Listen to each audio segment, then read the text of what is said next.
If your life is going smoothly this week, I'll be surprised.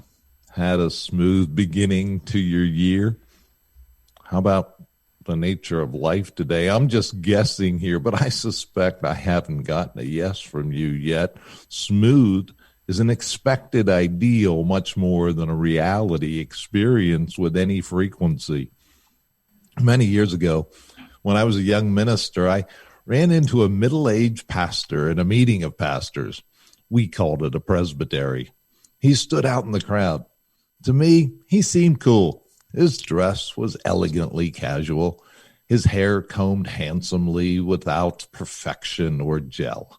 His smile was quick, and good humor seemed to follow his conversations.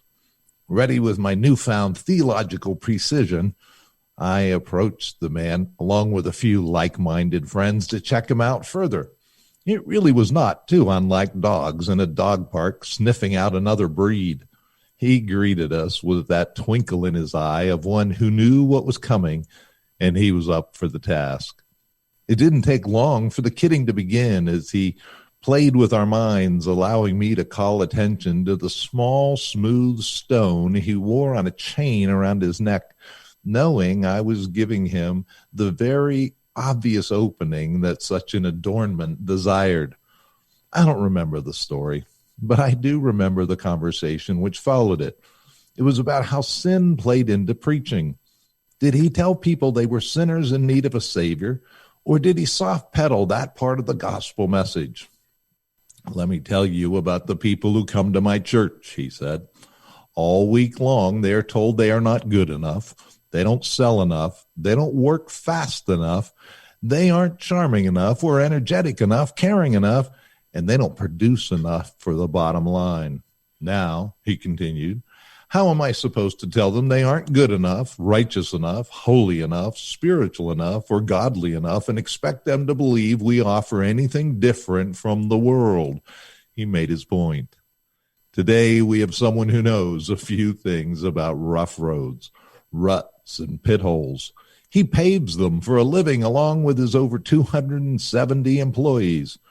Meet Daren Young for our show on filling in the ruts. Welcome, Daren, to Church Hurts and. Thank you. Glad to be here. Daren, I described you as a guy who fills in the ruts. Would you like to give me a more sophisticated description of your company, Dryco? What do you guys do? We are a pavement maintenance company and a construction company. We have a concrete division, an asphalt division. We also have a fence and iron division, and we cover work in the Bay Area as well as Central Valley. And we've grown it to be one of the better companies in the Bay Area, and it's been fun. Now, I know you don't like to brag, Daren. You're a humble man, but 2020 is going to be remembered for a lot of things. But for you, there's some good things that happened to your company last year. Tell me about that. Yeah, it's hard to understand how this has happened, but in this pandemic year, we've had the best year that we've ever had.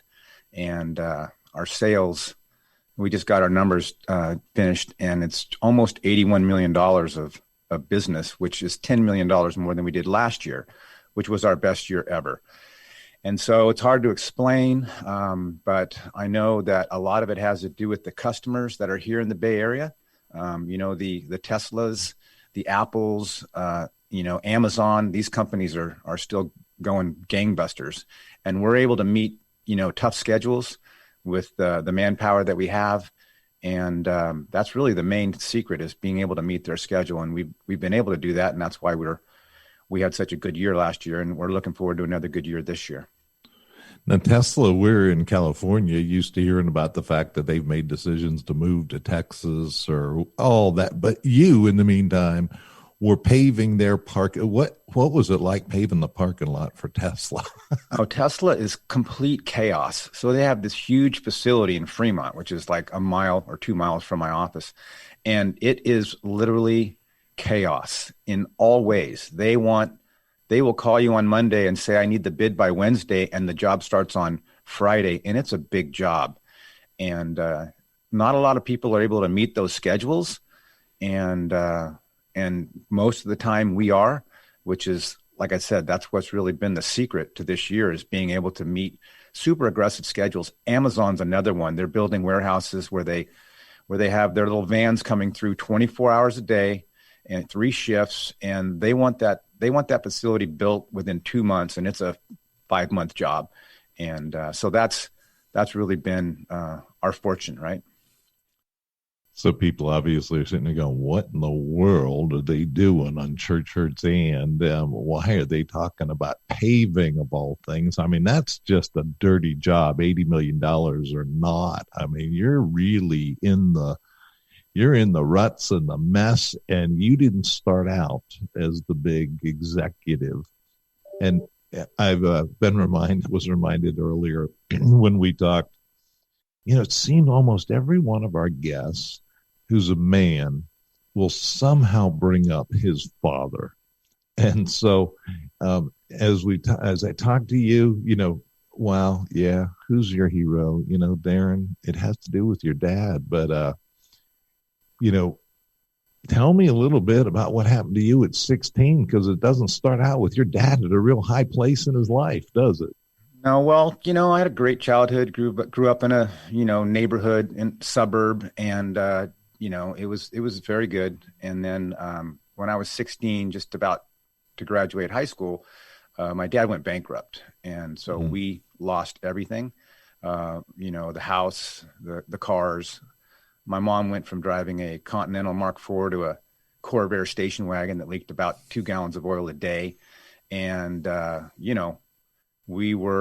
she went to live with her dad, and I went to live with my dad in an apartment in Fremont.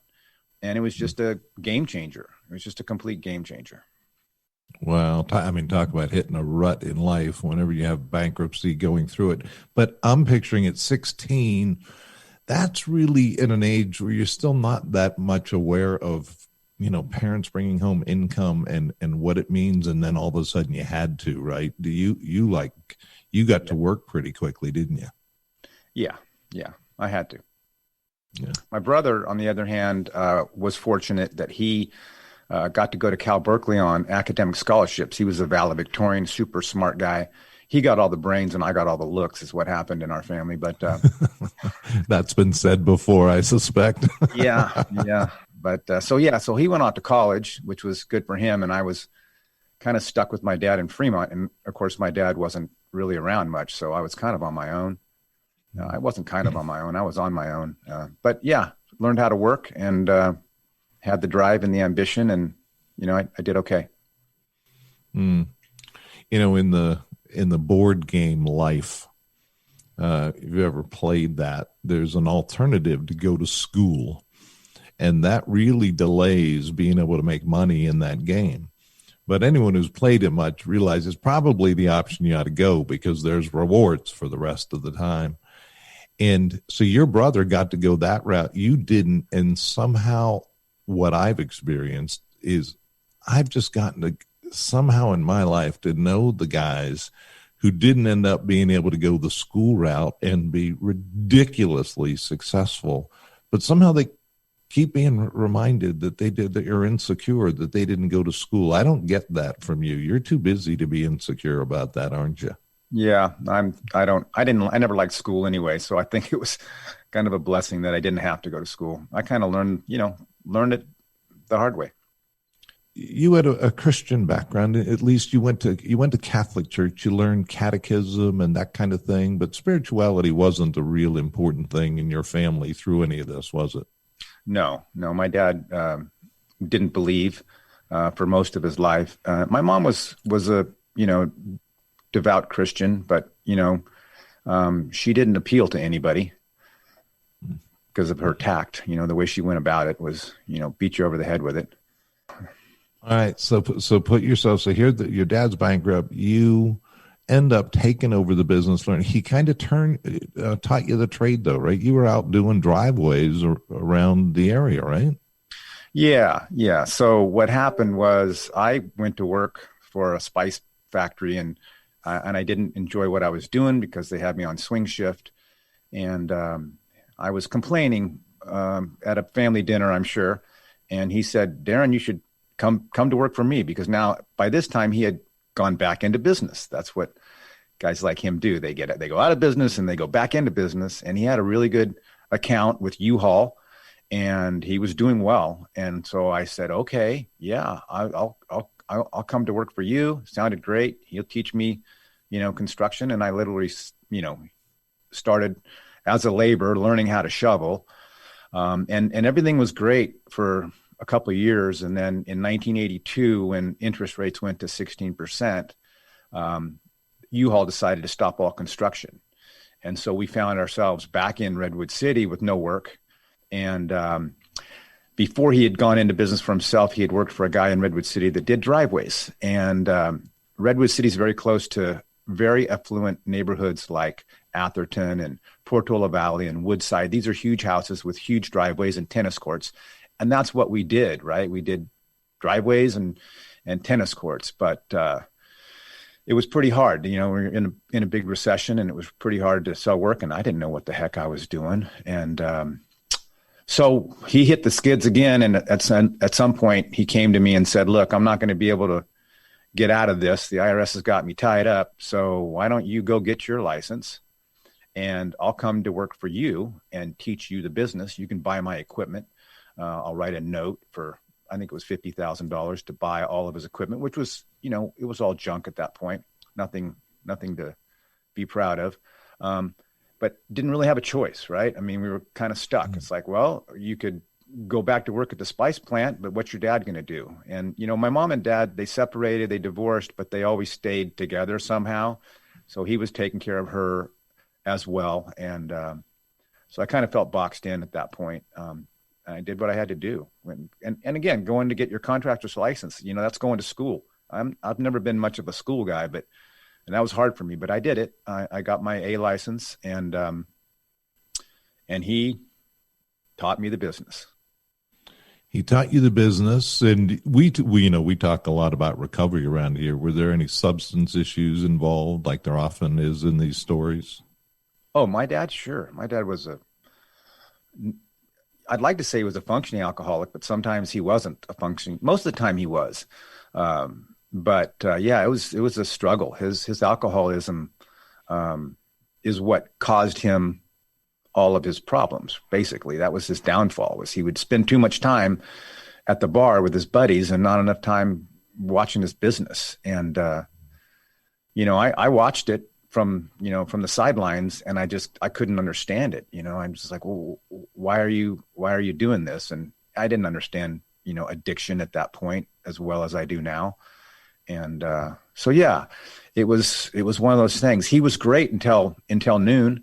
He'd come into the office early, and we'd work on stuff, bids. He's teaching me how to cost jobs and how to bid jobs, and at around 11:30, he'd say, "Well, I'm going to go get a sandwich. I'll be back." And he'd head to Harry's Hofbräu in Redwood City, and that was it. He would not come back. He would be sitting at that bar from 12 o'clock until 7 o'clock that night, rolling dice and hanging out with his buddies. All of his contractor buddies were the same, had the same MO, and I was kind of on my own to figure it out, every afternoon. And then I'd stock up my questions. And when he came in the morning, I'd, get as much as I could out of him. And, there were some tough times. There's some disappointment. You call them ruts. Yeah, we had some ruts, but, my dad's the hero of all my stories. And I loved him a lot, and he loved me a lot. And that was what kept things together, right, for us. We have a lot in common that way. People know my story. They want to say you're giving your dad a break because, my dad was a drunk. But he, too, went to work, and he'd go to a different kind of bar than your dad did. They had fancier names, and they'd talk insurance, and the other person would get drunk, and they'd call their secretaries and say, oh, switch the insurance from this category to that category. But it was still the same story. It was still drunk every day after lunch, and it's hard. But we don't have time to get into the details. But the bottom line, you were a quick study. You saw those nice houses, and you said, "I think I want one of those." And your business started to succeed while he was he wasn't being very helpful, but you were started multiplying your business, didn't you? Yeah. It's amazing. It was easy to have success, and all you had to do is return phone calls and do the right thing when construction, right? When you make a mistake, just fix it, right? Oh, show up.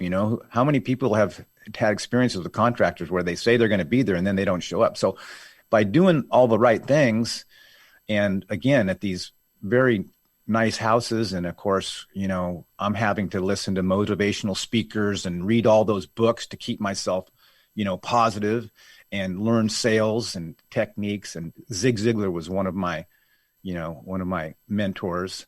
And he basically said, you can get everything in life you want if you just help enough other people get what they want. And I looked at those people that own those big houses and I thought, well, I'm going to help them get what they want, which is a nice driveway. And in the process, I'm looking at these nice houses saying, well, I would like one of those. And he said, well, if you write down your goals and you write them down big and you read them every day and you keep focused on them, you're going to get whatever you want. And so I was kind of naive and wrote down the big house on the hill with the big driveway. I mean, I knew exactly what it was, and just kept working hard, and ended up there. Let's just jump to 25. You've already had some significant success. You're basically a workaholic, though. You're going 7 days a week. You're running and gunning, and we haven't talked about your bride at all, who I really got to know before I got to know you. And she put her foot down one day, didn't she? She said, this got to change. I'm not willing to kind of be the work widow. Yeah. She, at one point she said, okay, buddy, we have 2 kids now at this point. And she's like, you can't work 7 days a week. I need you home on Sundays to spend time with the family. And I said, great. Cause I was tired, I'm like, okay. I was kind of glad she put her foot down there. And then another time, she was working full time too, and raising the 2 kids and doing the housework and all the chores. And I'd work hard. I'd get home late. I'm tired. I'd sit on the couch, turn on the TV, have a beer. And one night she came out and said, hey buddy, guess what? I'm doing this. She named off all the things she was doing, and she was right. Not only that, she'd mow the lawn on the weekends because I was working, right? And she said, look, you just need to pick a chore, right? Just pick a chore. I'm like, pick one chore? And she's like, yeah, just pick one chore. And I'm like, okay, well, I'll pick cooking because I think I can do that better than you anyway. And she's like, that's fine. I go, so I don't have to do laundry? Nope. I don't have to do dishes? Nope. You just make the dinner for the family every night. And that's good. That's good enough. And I guess what? Family dinner was last night, and I cooked dinner for the whole family. Grandkids, everybody, because that's my job. That's what I do. That story is almost identical to mine. I did the same thing, but I was a bit dimmer. It took me 4 years. I took the responsibility for dinner, but really it kind of meant, well, unless I had a good excuse, and then it was still stuck on my wife. It took me 4 years to figure out, no, doing dinner really meant dinner. And, but now what a joy. We can talk about cooking all day, and you're a good cook too. I mean, I had the same thing. I said, I like to cook. She didn't. So I thought my food was better. And, but what kind of, how to turn something into fun, huh? That is fun for you now. Yeah. It's a great way to unwind for me to come home from work and just, prep and cook. And one of my love languages is, serving others. So it's an opportunity for me to, give her a nice dinner. And, I wish the kids would have appreciated it growing up, but, I had this thing I used to say, I said, you don't have to like it. You just have to eat it. Oh, I've turned my son as the biggest food snob in the world. He at the age of 12, I think, asked for steamers for his birthday party. I thought, oh, I'm in trouble. Yeah. Something else happened, though. When it came to church for the first time in your life, you really decided, okay, you're going to go to church. And, man, you dove in like everything. You dove in head first, and it was all just perfect, wonderful experience, and life's been good ever since, right? Well, the diving in part was good. I'll definitely tell you that. But yeah, there's been some ruts. There's been some ruts in my spiritual church life, and church hurts and seems an appropriate place to talk about it. So I mean, I see the story as this. Here you go. You're the pastor's dream. Here he gets this driven businessman who's really never been involved in church, that's buying it hook, line, and sinker, has a personal relationship with Jesus, comes in the door and doesn't just say, okay, I'm going to help the offering plate a little bit. A big businessman, that's always nice. You got on the worship team, you know how to sing, you're there setting up chairs. This is a startup church that's experiencing success. And how did it feel to you? Because you'd never been part of anything like that before. It was exciting. It felt really good. And the thing that was most fun for me was the people that I met, a bunch of people that thought like me and felt like me. And we, when we joined this church, we had this awesome pastor that was energetic, and he would do his sermon, and I'd be like, does this guy have my phone tapped? I mean, he would be speaking to me, and I was just eating it up. I was loving it. Everything applied. Everything started to make sense in my life because, up until that time, I knew God was there, but I didn't know, who God was and how he worked. And we had a small group that we put together from that church.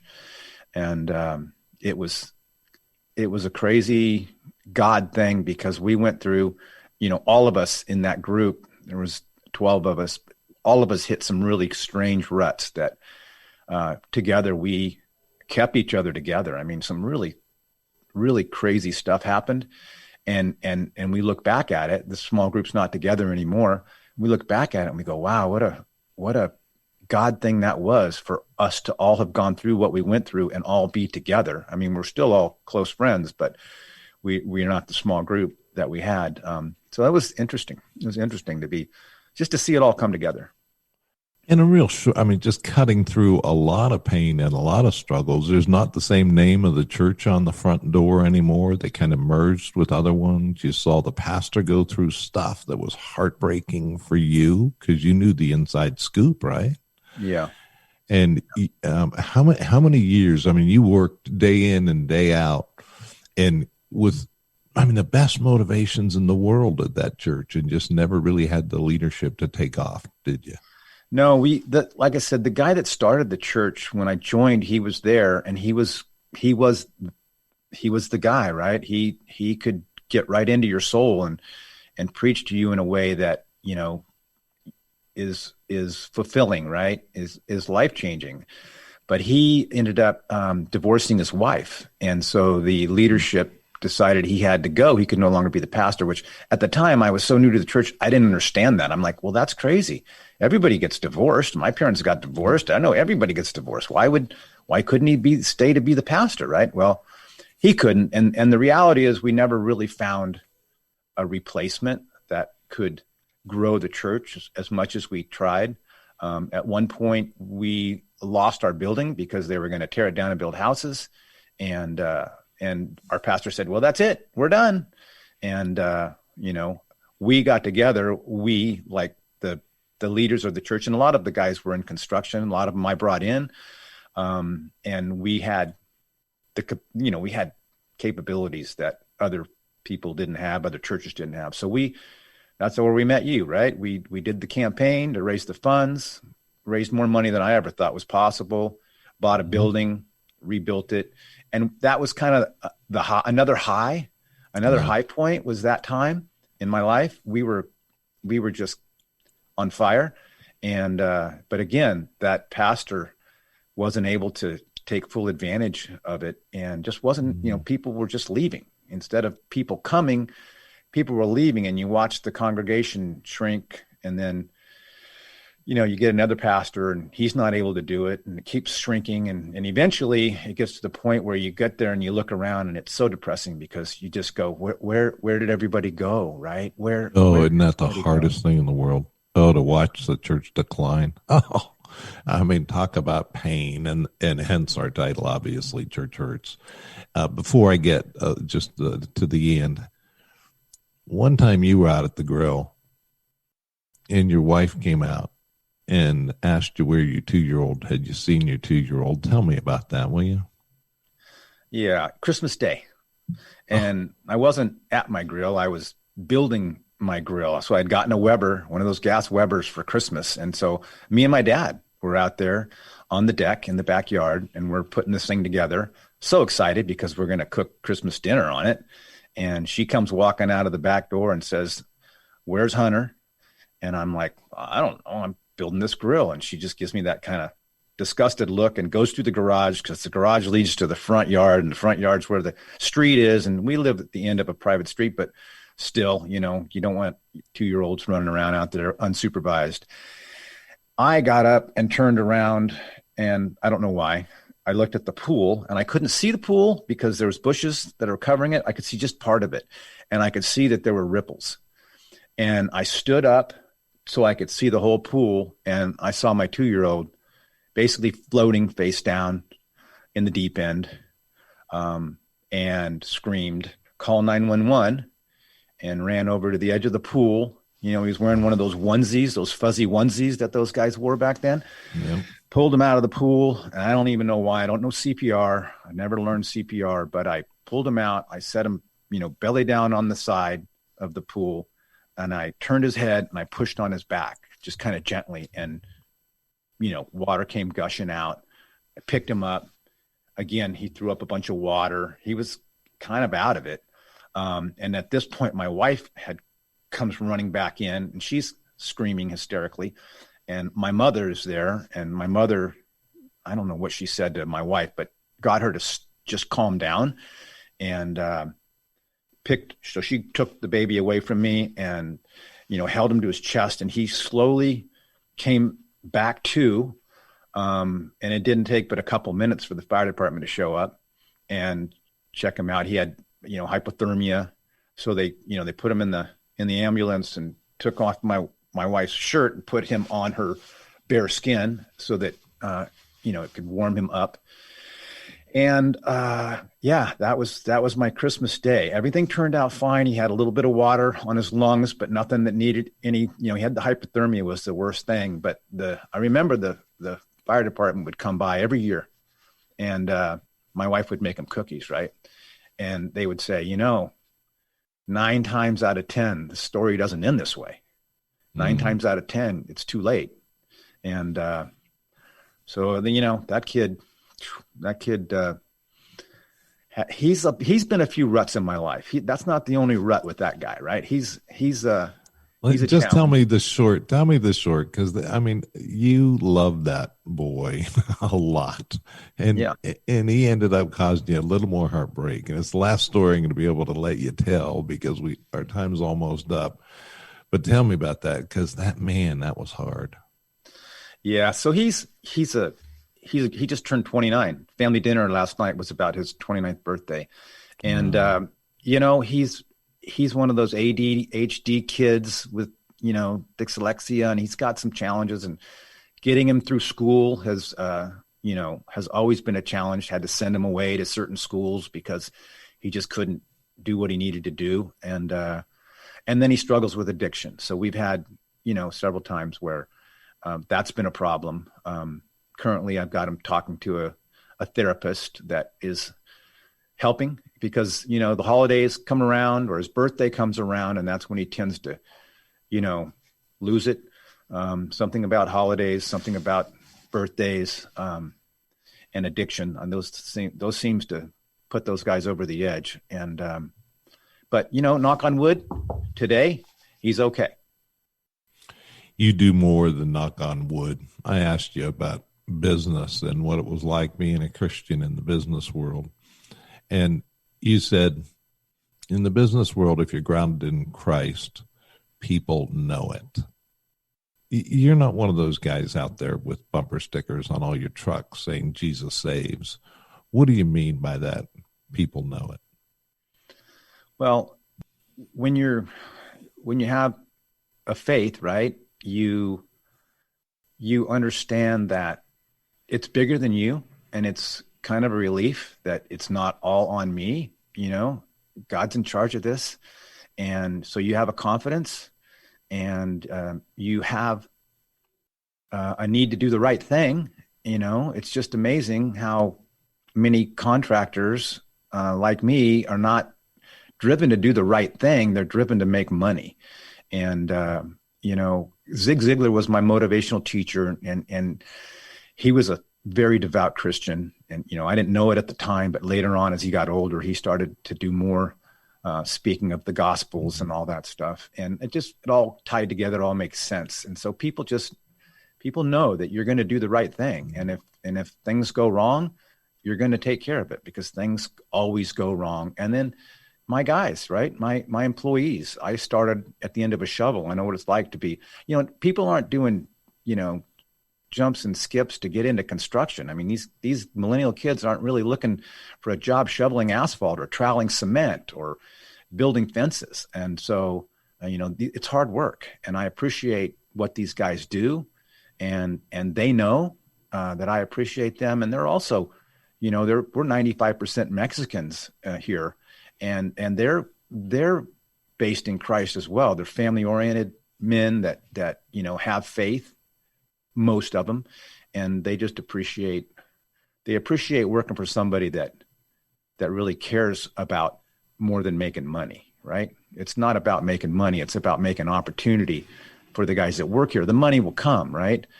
Yep. You just have to have the right attitude, and it shows. It shows up.